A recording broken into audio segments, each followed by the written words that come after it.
Once upon a time, Resolve was a high six-figure, world-class color grading system, but now it's also a nonlinear editor. And in the next few short minutes, we're going to get you up to speed in cutting video clips like so much fresh tofu, if tofu's your thing. First up, if you're proficient in Final Cut Pro 7, you could almost stop watching now. That's because right out of the box, Resolve behaves just like Final Cut Pro 7. Native keyboard shortcuts and all. Coincidence? You decide.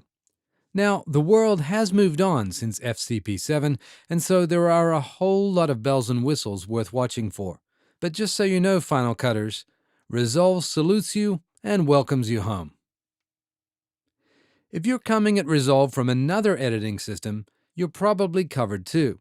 Just choose File, Project Settings, and in the Keyboard Mapping section, choose the default key commands of the app you're used to, or roll your own by clicking New. Let's get right to it. Start by clicking to the Edit tab.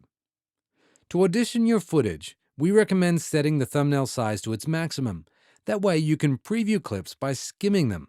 Simply hover the mouse over a thumbnail and move left to right.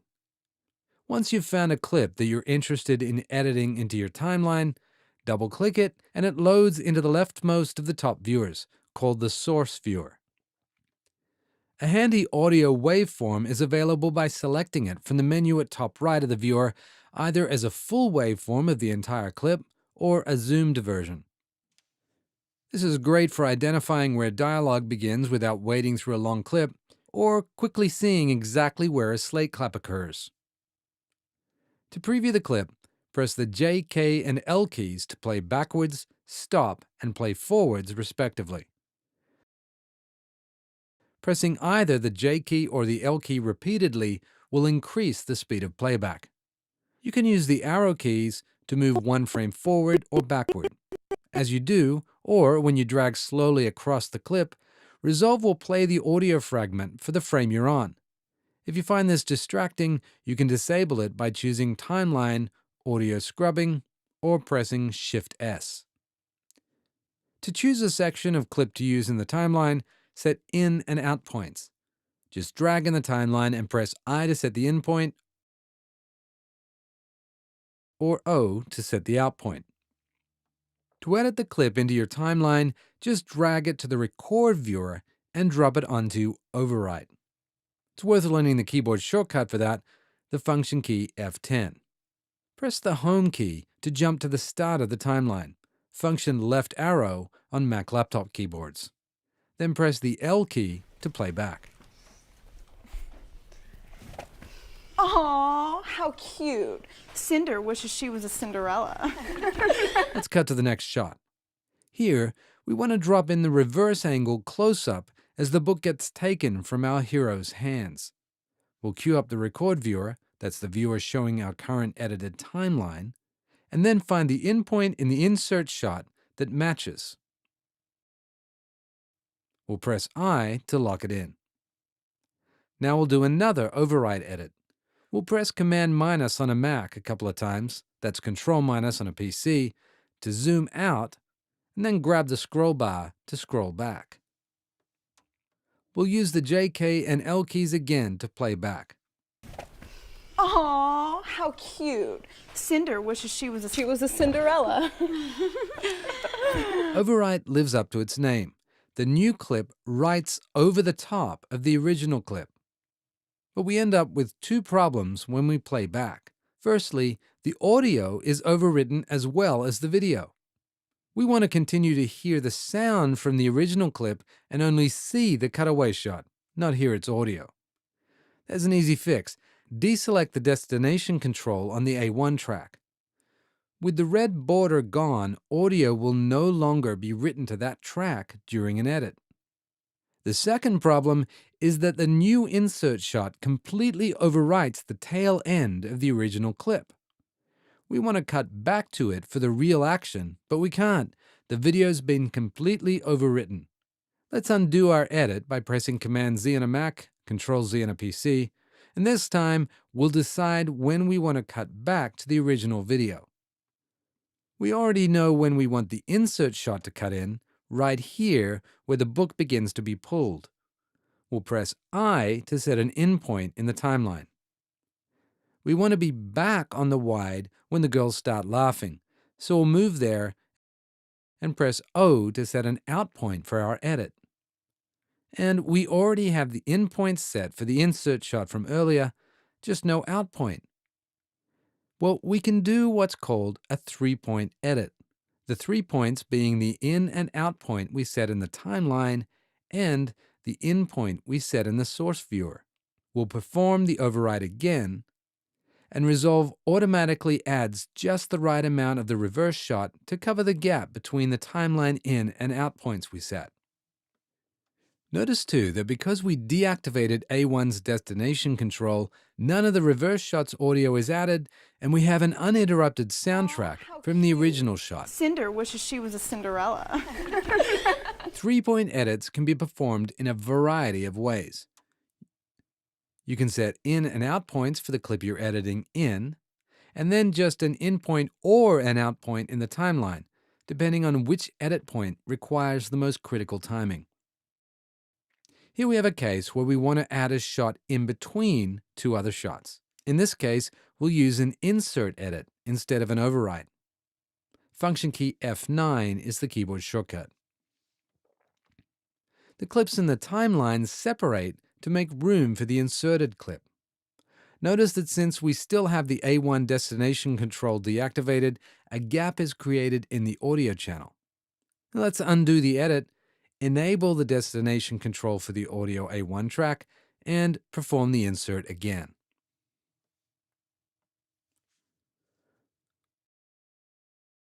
Once your timeline starts to build, you can navigate between edit points by pressing the up and down arrow keys. And if you enable snapping here, the playhead will snap to edit points as you drag it with the mouse. You can press the N key to toggle snapping on and off when you need to do precise placement. Speaking of precision, to zoom in tight on your playhead, press Command plus on a Mac, Control plus on a PC. When you're zoomed in, you can pan around the timeline using the thumb slider at the base or hold down the middle mouse button and drag left and right. To zoom out again, press Command minus for Mac, Control minus for PC. To zoom out to fit the entire timeline on the screen, press Shift Z. Now, some editors prefer to stack clips rather than overwrite. You can do this with the Place on Top overlay. Or you can drag clips straight from the source viewer into a track in the timeline. Now, if you need an extra track, just right-click and choose Add Track.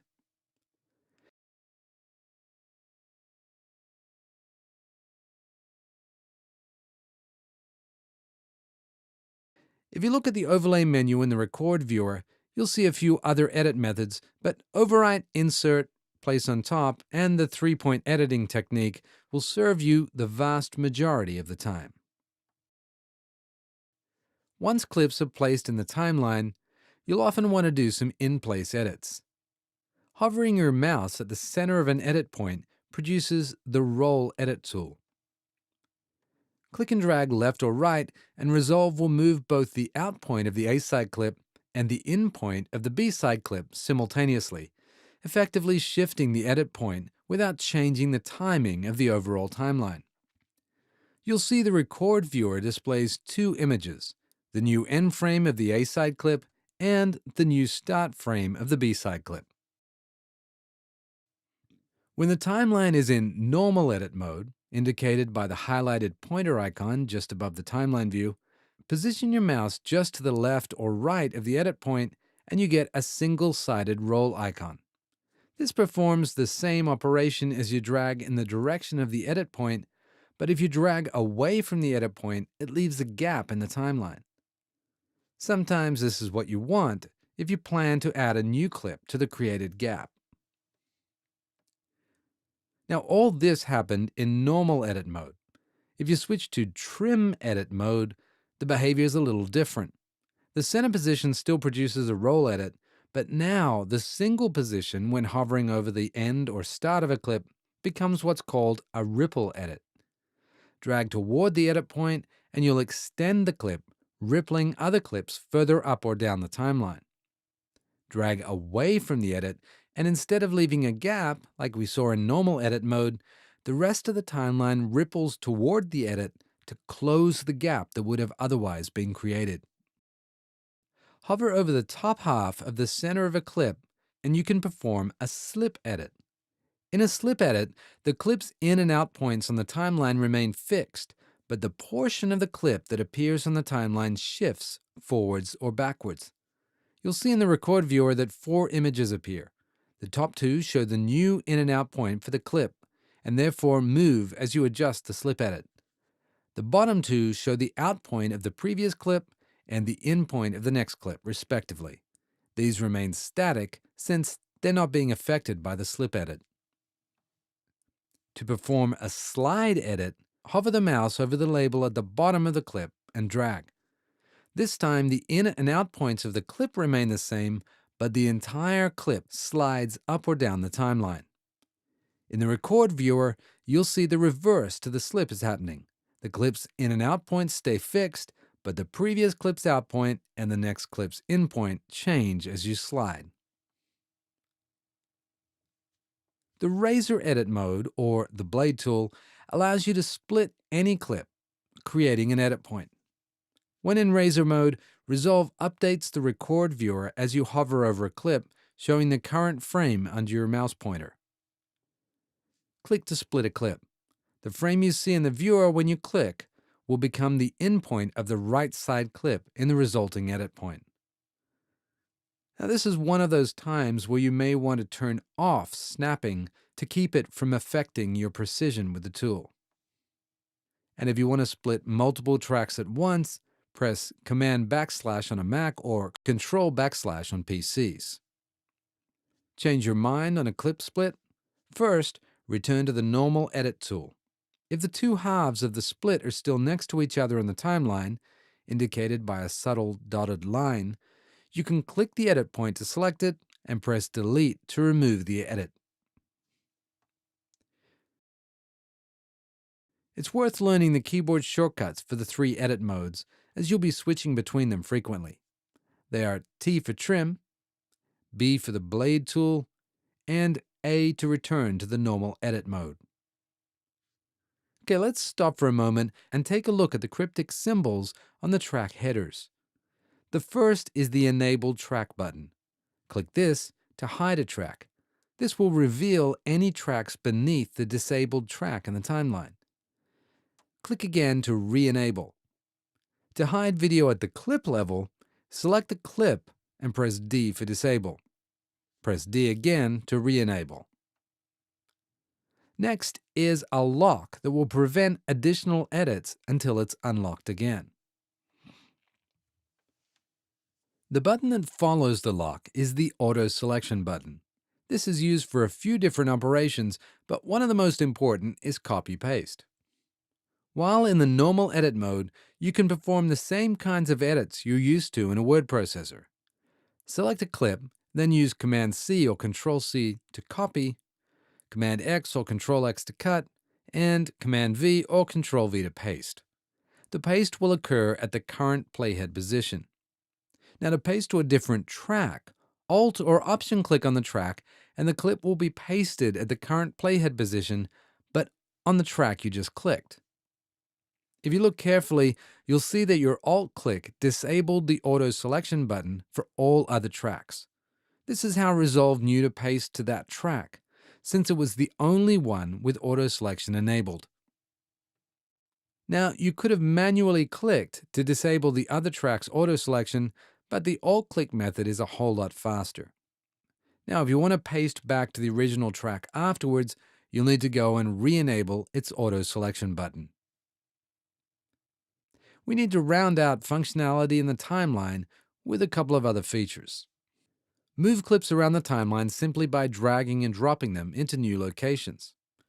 Oftentimes, you'll want to adjust the audio and videos separately. Such is the case with an L cut, where the audio typically leads the picture by a few frames. Hold down the Option or Alt key and drag the end of a clip. If you drag video, the associated audio will remain where it is. Drag the audio and the video stays still. That way they can start or end at different times, but they remain synced. To completely divorce audio from video, select either the video or audio and then press Command-Shift-L on a Mac or Control-Shift-L on a PC. You can now adjust video and audio as if they are completely separate clips. Be warned though, you're now responsible for keeping sync between them. If you move audio and video out of sync, you'll see a red frame count indicating how out of sync your clips have become. To automatically fix the sync, double-click the red out of sync indicator and choose one of the methods in the resulting menu.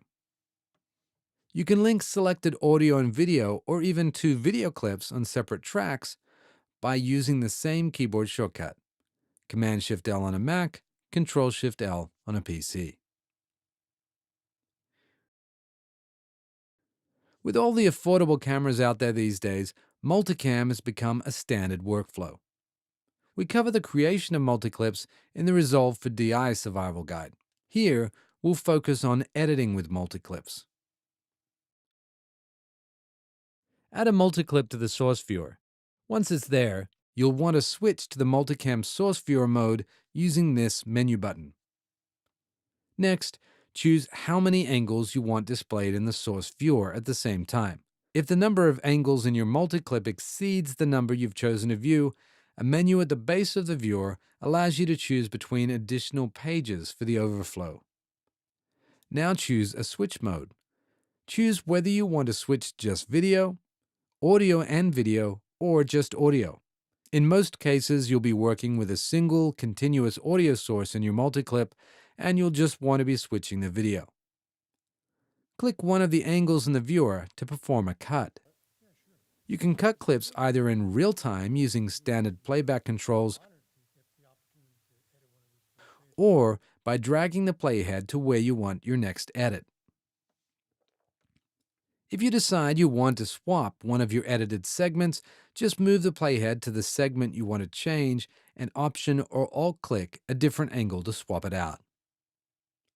To speed up your editing, you can use the numbers 1 through 9 on the keyboard to cut to a specific angle without having to click in the viewer. You can swap clips this way as well by holding the Option key on a Mac or Alt key on a PC while pressing the number of the camera angle you wish to switch to.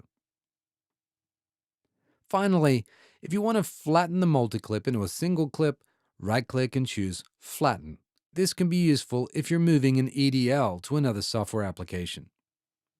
Multi-track editing is great if you have multiple cameras running at the same time. But what about single-camera narratives where you often have multiple takes of the same scene? Enter the Take Selector. Let's revisit our reverse shot from earlier. We have several alternate takes, and one might be a better fit. Right-click on the clip already cut into the timeline and choose Take Selector. Now, we'll add an alternate take to the source monitor, set a matching in and out point, and drop it above the original take in the timeline. Let's repeat the process for a couple more takes. If our timing was a little off, we can slip the clip just by dragging it until the action aligns with the action of the original take.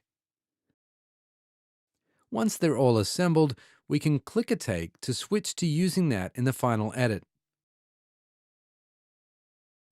Notice the buttons at the top of the set of clips. Click the Ripple button and the timeline after the clip will ripple to accommodate the length of the new take. With this option deselected, Resolve will trim the new take to match the length of the existing one, preserving the overall timing of your current edit. If you decide you don't want to take, double-click it and then click the trash icon. And once you're happy with an alternate take, click the close icon. To revisit the take selector and switch takes again, just double-click the icon in the lower left corner of the timeline segment. Ever since Star Wars added those exotic scene wipes, people have loved to add all kinds of inappropriate transitions to their movies. Resolve gives you the freedom to be as gaudy and garish with your transitions as you like. Let's take a look at the easiest ways to apply transitions to your edits. Before we do, we'll actually visit another setting. Choose Playback, Render Cache, Smart. With this setting, Resolve will automatically render transitions in the background as you add them, providing smooth, real-time playback of your timeline. Now, you may want to move the location of your cache directory to your fastest attached storage drive. You can do this in Project Settings, General Options, Cache Files Location. Open the Effects library and you'll see a list of audio and video transitions. Here, we'll add the ever-popular X-Wipe by simply dragging it over an edit point. You'll see a red line appear at the top of the timeline indicating that the transition needs to be rendered. But as we pause to admire our work, Resolve notices those spare CPU cycles and takes advantage of them to cache a render of the transition, thanks to our smart cache setting. The line will turn completely blue when it's done. What? With the inspector pane open, click the transition in the timeline to view its settings. Here, we'll add a feather and expand the feather border a little. Resolve re-renders the transition in the background, and again, it's available for real-time playback. Okay, so maybe you're not going to use an X-Wipe all that often, but you may well reach for a cross dissolve or a dip to color on a regular basis. You can set a single transition as your standard transition, making it easier to add to your edits. Right-click on a transition and choose Set as Standard Transition. Now, click on an edit point and press Command-T on a Mac or Control-T on a PC. Resolve automatically adds a default transition for you. Do that, You'll what?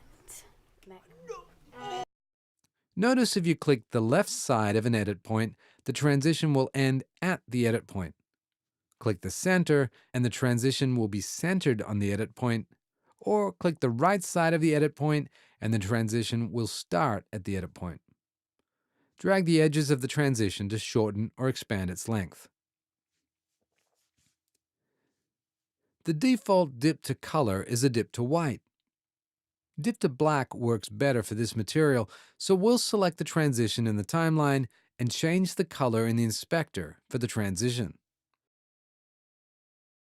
We don't want to have to make this color change every time we add the transition, so we'll simply right-click the transition and choose Create Transition Preset. We'll call it Dip to Black, and now in the Effects library, we can right-click our new Dip to Black and set it as the standard transition. One last thing, you can right-click over an edit point to quickly add the standard transition in one of several preset transition lengths. We have one last piece of basic editing to cover, and that's audio. You can adjust the overall volume and pan for an entire audio track using the audio pane accessed via this button. Drag the left edge to adjust how many faders are displayed, and use the slider at the bottom to scroll between them. At top, you have typical controls for mute and solo, and a channel routing option. Below the pan controller is a mode menu for recording keyframe automation from either a hardware control surface or mouse movements during playback. If you prefer, you can set the mixer to clip mode, in which case the level and pan controls adjust the levels for whatever clip happens to be under the playhead at a given moment.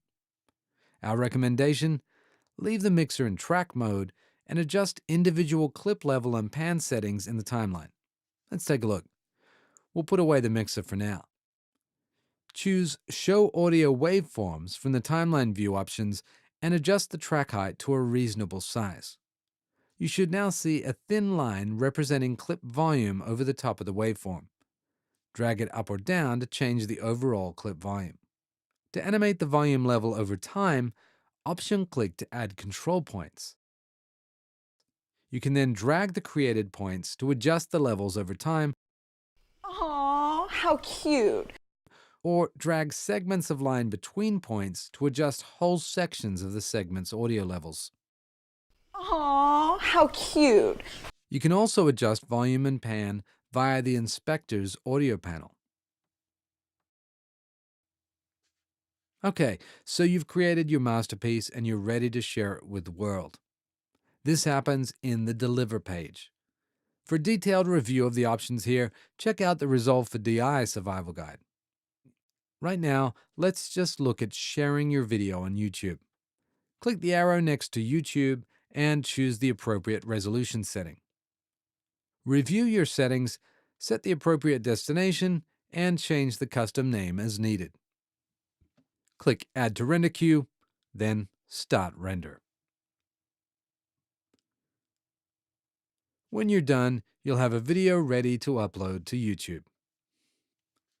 Now, that concludes the main portion of our survival guide for Resolve as editor. However, we're aware that some of you coming from other editing systems can't survive without your favorite tools. So we're including a quick roundup of some of the more advanced editing features in Resolve. It'll be a whirlwind tour, so if you're new to editing in general, you may want to come back and watch this after you've spent some more time on the basics.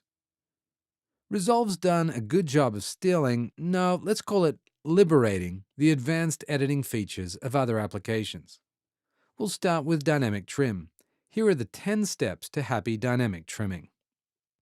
Step 1. Click an edit point to select it, or as a handy shortcut, press V to jump to and select the nearest edit point. Step 2. Press W for dynamic trim. The words dynamic trim appear above the timeline and your playhead changes color.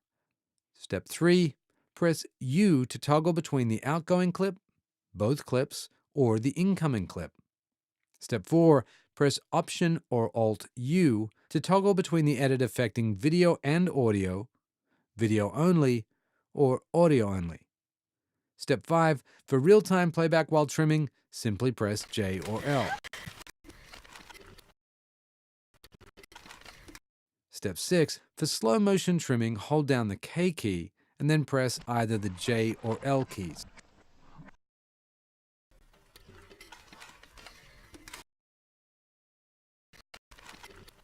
Step 7.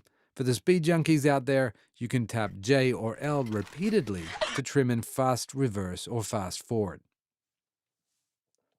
8. Switch to Trim Edit mode to perform dynamic ripple edits when editing the outgoing or incoming clips. Step 9. Press / to play around the edit and review. And Step 10.